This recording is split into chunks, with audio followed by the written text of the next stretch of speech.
Kera habayeho abantu babiri, Rwubahiriza na Rwahakana. Bombi bari abavandimwe ariko imitima yabo yari itandukanye. Mu mudugudu wabo hari inkongi yitwaga umuriro w'urumuri, ari wo wagombaga gutwika ibinyoma byose, ugasiga ukuri gusa. Abakurambere bavugaga bati, uyu muriro si uwica ahubwo ni uhindura. Rwubahiriza yumvise ayo magambo aravuga ati, nimureke twiyambure ibinyoma, tujye imbere y'umuriro utwika ibitagira akamaro.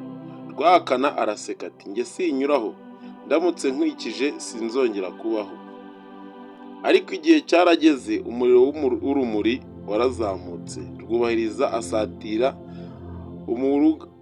amurugamo, ibinyoma bye byose birashya, ariko asohokamo ari nk'izuba rirashe.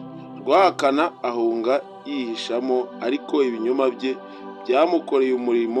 byamukoreye umuriro imbere mu mutima, akajya abona icyatsi gisa n'umuriro kandi atagira amahoro. Kuko ngo baravugaga bati, umuriro si uw'Imana yaguhimbiye hanze, ahubwo ni uwahimbiwe mu mutima wawe.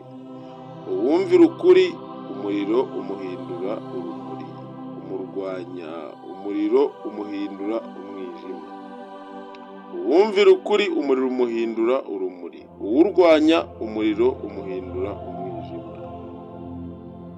Birasobanutse.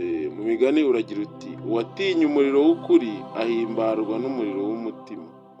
Umuriro w'Imana si utwika umuntu, ahubwo ni utwika ibinyoma.